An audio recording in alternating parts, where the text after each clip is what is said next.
Kalau kita ya. Baik, kita lagi. Ya itu, ya Pak Bang. Nah, tadi kan Pak Padli bicara buka aib sendiri. Nah, kita buka aib orang gitu. Misalnya bukan umpet-umpetin, kalau kita buka biar tahu orangnya, biar terasa gitu kan. Jangankan buka aib orang. Ya. Kita sujud aja nggak boleh. Iya kumwazan, inna zan aktabul hadis. Jauhlah dari kalian sebelum berusaha. Inna zan aktabul hadis. Berusaha itu apa? Sebohong-bohongnya perkataan. Itu ada tulisan gitu. Wala tahassasu, wala tajassasu, wala tanajassu, wala tabaghadu, wa kunu ibadallahi ikhwana. Jadi jangan suka kita jasus apa jasus, ngintai orang dulu. Dia lagi kemana nih ya? Kok nggak ada pernah kelihatan ya? Minta aja. Plat nomornya berapa, nomor handphone berapa? Sana lihat ngapain? Itu orang kepo semua. Coba pengen nyari celah. Nah, ada celah aja, ada celah bully. Nah, kita tidak boleh membuka aib orang. Buruk sangka saja tidak boleh, apalagi buka aib. Biar orang tidak tertipu maksudnya tuh. Beda cerita. Itu kita kaitnya dengan goirin waktu, nggak ada bola golin. Boleh kayak kita membuka aib orang, kan gitu. Ini bicara dengan gibah, kita sudah bahas nih. Kita boleh membicarakan orang apabila satu, dia memang sudah jelas-jelas pengungkarannya di muka bumi. Contoh, Fir'aun, jelas. Abu Jahal. Nah, atau yang kedua, emang dia dikenal oleh masyarakat, udah umum, bahwa memang dia tukang mabok. Sama siapa? Mufti mana orang tukang mabok?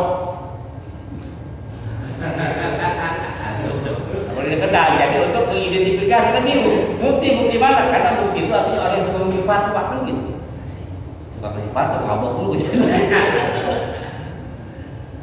Itu boleh. Yang ketiga, untuk apa? Menghindari supaya orang tidak berbuat buruk. Seperti orang tidak terjebak.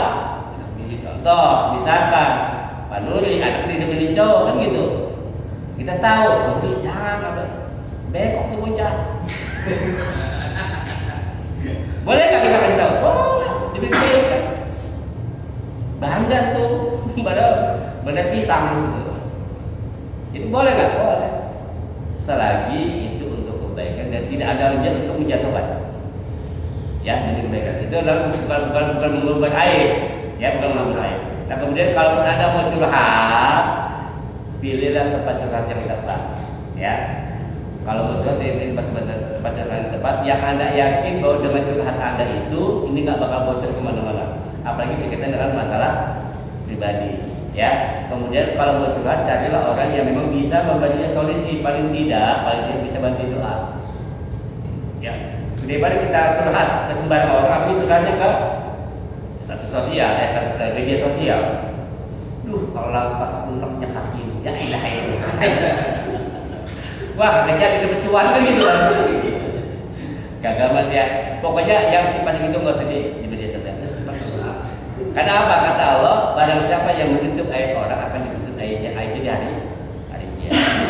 Baik, lagi terakhir. Coba Wahyu. Masalah aib lagi nih. Kalau tadi kita buat aib orang, aib pribadi untuk melegakan pikiran gitu mana.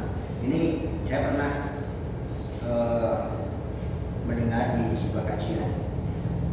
Ini dia cerita tentang masa lalunya. Dia sebenarnya dia menceritakan keburukan dia itu untuk memberi inspirasi kepada jemaahnya. Misal kayak mungkin dia seorang palaf yang dia mungkin bangsa dululah kan, dia mengenal Islam kan, terus dia mualaf menjadi Islam dan dia menceritakan untuk jamaahnya kalau dulu saya bangsa kayak gini kan, sebelum mengenal Islam dan saya akhirnya mendapat hidayah bisa seperti ini. Nah, apakah hal seperti itu dianjurkan gitu Ustaz? Intinya untuk memberikan inspirasi kepada para jamaah bahwa keburukan yang dulu sebelum mengenal Islam dan setelah kita mendapat hidayah masuk Islam. Ya, ini bertestimoni ya. Ya. Testimoni, story gitu kan. Testimoni berhasil hijrah kan gitu. Boleh nggak? Boleh. Karena Pak, yang nggak boleh itu menceritakan apa keburukan orang. Yang nggak boleh menceritakan keburukan orang. Kemudian kita menceritakan itu kan diri kita sendiri. Dan kita yakini dengan kita menceritakan itu tidak menjatuhkan diri kita dan tidak tidak membuat kita itu menjadi down. Tapi untuk penyemangat diri kita sendiri, justru kadang-kadang cerita yang kita berikan kepada orang lain itu menjadi rem buat kita. Saya dulu pernah begini, gitu kan? Ketika kita berbuat lagi, orang kan tahu. Oh, baik-baik mau gitu lagi kan gitu. Paling tidak itu buat kita. Intinya begini, bolehkah kita menceritakan masa lalu kita yang dulu? Kalau tujuannya untuk edukasi, untuk pendidikan, itu oke, nggak masalah. Selagi itu bukan kita bohong, tidak ditambah-tambahin, kemudian juga tidak ada masuk untuk menjadikan orang. Kenapa? Karena biasanya cerita masa lalu pasti akan berkaitan dengan orang lain. Wah, dulu kamu mau teman gue si Anu, nah itu aja repot. Tujuannya supaya dia jangan mabuk nih, orang lagi hijrah. Waktu kamu mabuk teman mabuk gue si Adi, si A, masih. Nah, jadi orang tahu bahwa dia itu kan. Nah, jangan. Jadi cukup diri dia saja ceritakan. Tujuan supaya masuk orang bisa lebih baik dan tidak ikut cara dia. Jangan sampai kita berlebihan nanti ujungnya malah membahayakan. Intinya boleh selagi tidak menimbulkan mudarat. Lagi cukup ya? Mas Mufti. Kalau endorse gimana Ustaz? Endorse. Ya. Endorse dan apa? Endorse Produk.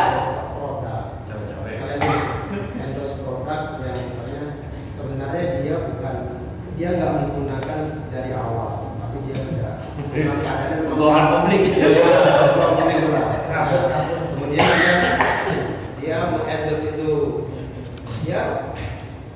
dia mungkin yakin bahwa barang ini mungkin bagus, dia endorse, cuma dia tidak menggunakan barang itu dari awal, misalnya produk, atau dia mengendorse misalnya apa dia misalnya mengendorse wakil rakyat anak dipilih misalnya. Ya, jadi kan gini, yang baik-baik, tapi ketika sudah jadi ternyata tidak sesuai yang di endorse-nya, apakah dia juga ketimpangan Ustaz?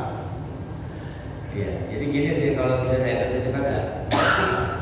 Yang penting kan kita buat ta'awun 'alal birri wat taqwa wa ta'awun 'alal itsmi wal 'udwan. Jadi kita membantu kalau orang supaya laku dan kita bekerja di situ. Ya kan kita bekerja di situ. Yang terpenting adalah kita tidak membantu memasarkan atau menunjukkan sesuatu yang menentang syariat. Contoh, ayo silakan untuk pulau ini, di sini bebas rokoknya, kita nggak boleh. Atau produk-produk yang Allah haramkan, minum ini pasti jelas kan gitu kan. Yang jelas ada, tidak ada logo halal atau itu haram. Kita berarti masuk dalam kategori mandan ala syai'in kafailu mandan ala syai'in kafailu. Itu yang pertama. Yang kedua, sesuatu yang dulu kalau kita bantu, maka ketika orang berbuat dosa kita pun kebagian dosanya. Karena kita kan jadi simbol, nah, gitu kan, mufti, seorang bujangan, gitu kan, akhirnya disemejek kan nggak mungkin. Kenapa? Karena apa? Ini tidak masuk dalam kategori dibenarkan dalam syariat. Jadi endorse boleh-boleh saja untuk membantu orang laku produknya. Karena masa kita banyak, kita punya teman jualan madu nih, ya madu kampung. Ini kalau dia jual sendiri susah lakunya. Kita membantu dia, boleh kita bantu endorse? Boleh. Nggak masalah. Yang penting produk itu tidak haram. Ini bisa endorse. Kalau endorse yang bekerja, sebenarnya dia nggak pakai ini, tapi dibilangnya pakai, itu kan kembali ke nurani dia. Bohong kan, omongan publik itu kan dari dia. Kita sih nggak perlu saya jauh-jauh ya. Karena apa? Ya demi sebuah cuan, akhirnya dibawa kepada masyarakat, terserah dia. Itu urusan dia.